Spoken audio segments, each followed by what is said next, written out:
itikaf secara bahasa itu berdiam diri di suatu tempat, baik itu tempatnya baik atau buruk. Nah, itu cara bahasa.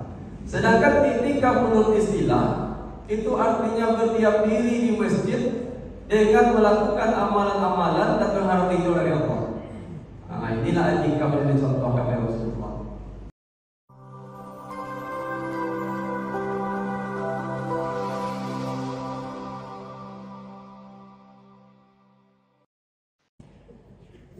Bismillahirrahmanirrahim. Assalamualaikum warahmatullahi wabarakatuh.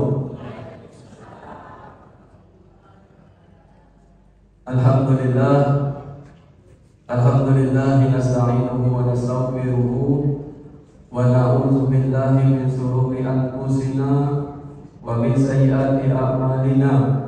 May yahdihillahu fala mudilla lahu wa may yudlil fala hadiya lahu. Asyhadu an la ilaha illallah wahdahu la syarika lahu wa asyhadu anna Muhammadan abduhu wa rasuluh. Allahumma shalli ala sayyidina Muhammad wa ala alihi wa ashabihi wa man tabi'ahum bi ihsan ila yaumil. Wajib bagi kita untuk selalu bersyukur kepada Allah Subhanahu wa taala atas segala limpah rahmat dan nikmat-Nya, sehingga tidak terasa hari ini kita telah memasuki puasa yang ke-26 dan insyaallah malam nanti malam yang ke-27. Kemudian bersalawat kita kepada Rasulullah sallallahu alaihi wasallam dengan ucapan Allahumma shalli ala sayyidina Muhammad wa ala ali sayyidina Muhammad.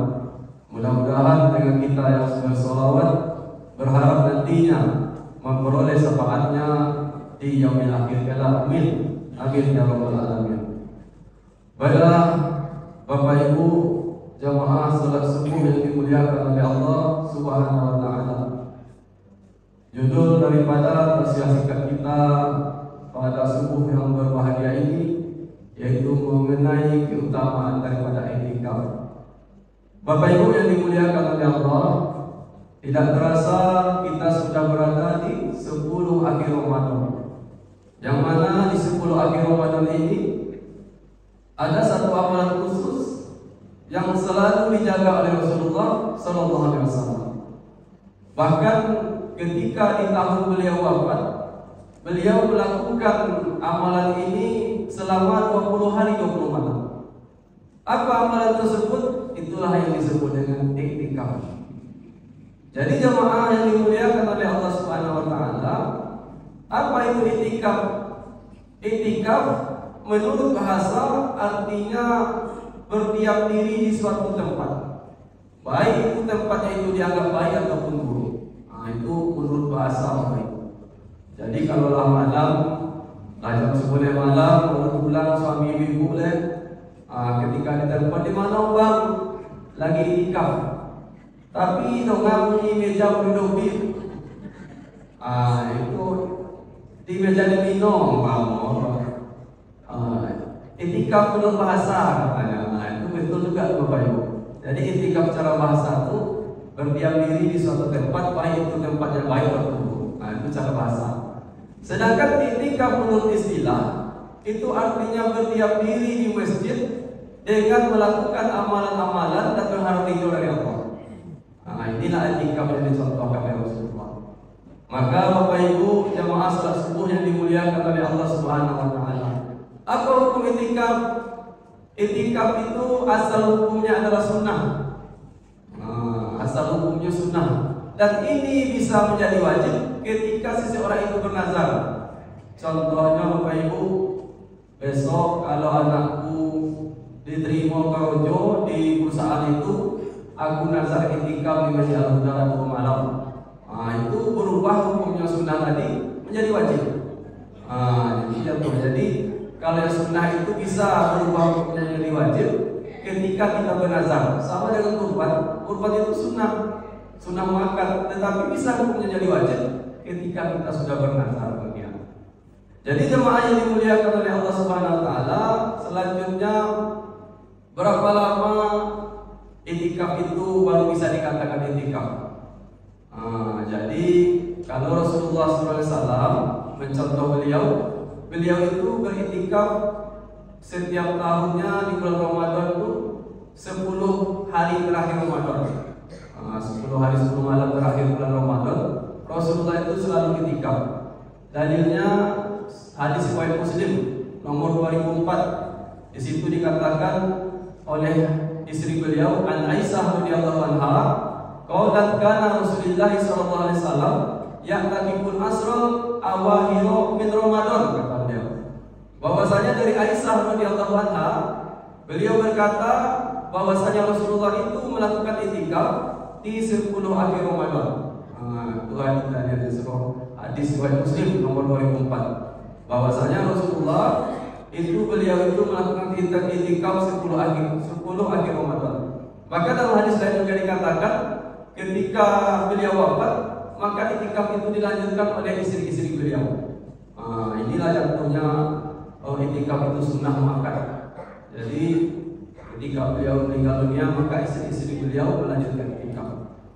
Sedangkan menurut mazhab Maliki, bahwasanya baru bisa itu dikatakan iktikaf ketika terhitung 1 hari 1 malam. Umpamanya Bapak Ibu masuknya tadi malam jam 7 malam, maka keluarnya baru bisa itu dikatakan iktikaf jam 7 malam nanti malam.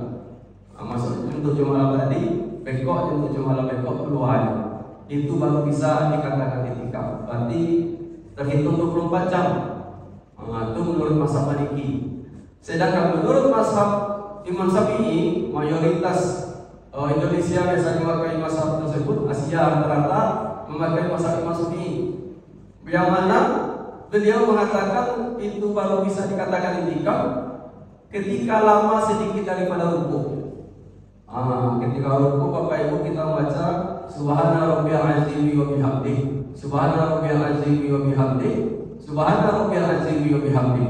Lama gitu. Itulah bisa disebut iktikaf. Jadi mudah menurut mazhab Imam Syafi'i. Maka Bapak Ibu yang dimuliakan oleh, kalau pertama mengikuti Rasulullah adalah awal.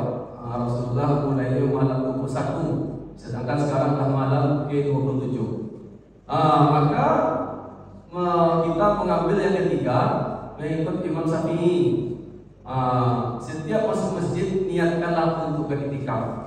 Jadi pertama kali utamakan niat dulu. Innamal a'malu binniyat wa innamal likulli imrin ma nawa, kata Rasulullah. Segala amal itu tergantung niat dan seseorang itu akan mendapatkan apa yang ia niatkan. Jadi masuk masjid Bapak Ibu niatkan iktikaf. Nawaitul iktikaf billahi ta'ala. Aku niat iktikaf karena Allah Ta'ala. Itu niatnya. Bahasa Indonesia bisa, dalam hati bisa. Penting niat untuk beriktikaf. Maka jamaah salat subuh yang dimuliakan oleh Allah Subhanahu wa taala, maka iktikaf ini luar biasa keutamanya Bapak Ibu. Banyak keutamaan-keutamaan yang akan diperoleh oleh orang yang melakukan iktikaf tersebut. Yang pertama, apa keutamaan yang diperoleh? Iktikaf itu adalah menjadi sarana untuk mendekatkan diri kepada Allah. Jadi menjadi sarana untuk mendekatkan diri kepada Allah. Untuk lebih khusyuk merenungi dosa-dosa apa yang kita lakukan selama ini. Itulah guna iktikaf. Kalau di rumah mungkin bisa juga kita merenungi, tapi banyak gangguannya Pak.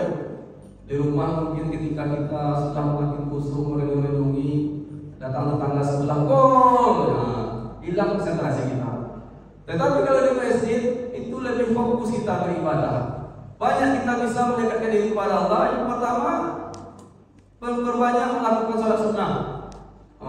Sholat sunnah wudu, sholat sunnah tahiyatul masjid, sholat sunnah hajat, taubat, tahajud. Banyak kita melakukan sholat sunnah.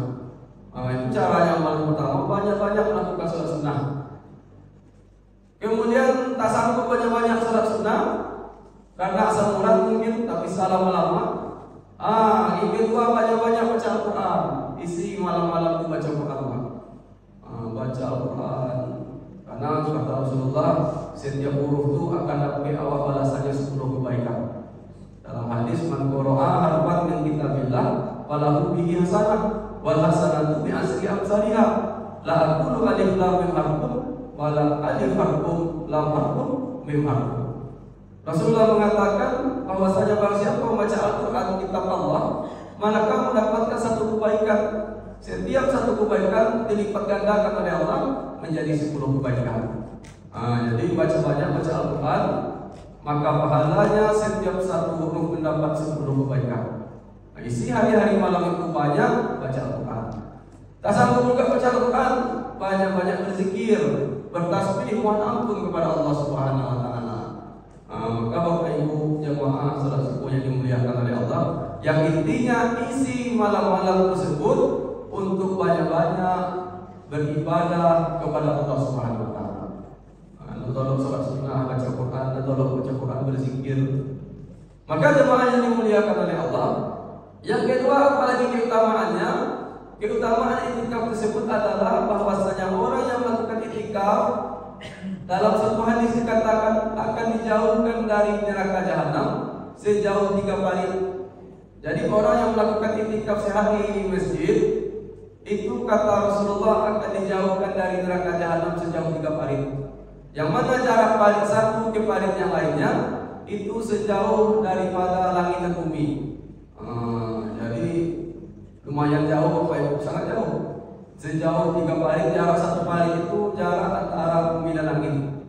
Jadi orang yang melakukan i'tikaf akan dijauhkan dari neraka jahanam.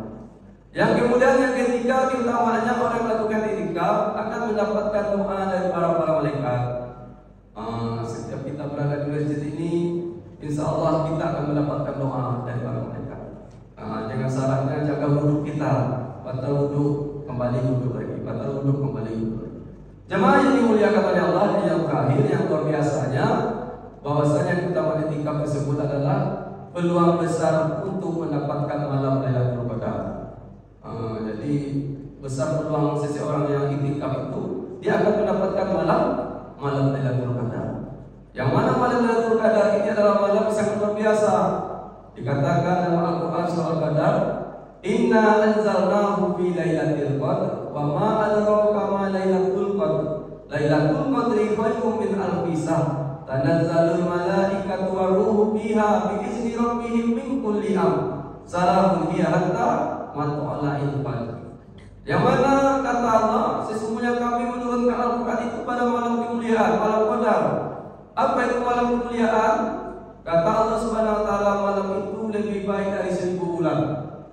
Jadi kalau hitung ke tahun Bapak Ibu, 1000 bulan itu diperkirakan 83 tahun 4 bulan kalau dijadikan ke tahun. Jadi luar biasa orang yang melakukan ibadah di malam tersebut sama mereka itu beribadah selama 83 tahun 4 bulan. Siapa yang sanggup beribadah selama itu? Mungkin jarang umur kita sampai dengan segitu. Tetapi dengan memanfaatkan malam Lailatul Qadar, memanfaatkan i'tikaf tersebut, maka kita akan kemungkinan mendapatkan malam Lailatul Qadar.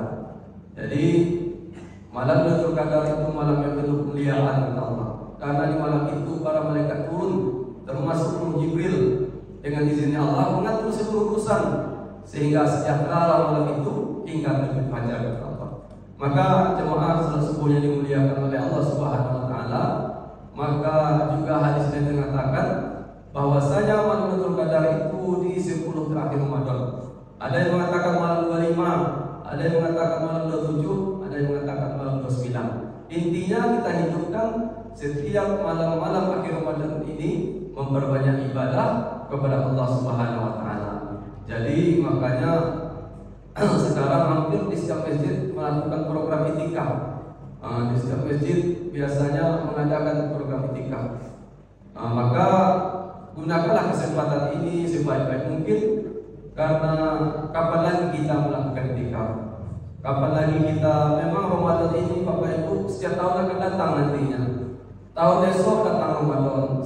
Selama masih dunia ini ada, Ramadan akan datang setiap tahunnya. Yang menjadi pertanyaan bagi kita, adakah kita berkesempatan lagi bertemu dengan Ramadan tahun-tahun berikutnya? Maka selagi Allah memberikan kita umur, kesempatan, manfaatkanlah dengan sebaik-baiknya. Mohon ampun kepada Allah Subhanahu wa Ta'ala, karena dikatakan kita berharap ketika memasuki 1 Syawal kita seperti bayi yang dilahirkan.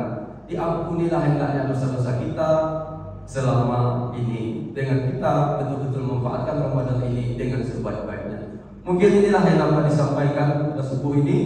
Mudah-mudahan bermanfaat bagi kita semua, terutama bagi saya yang menyampaikannya.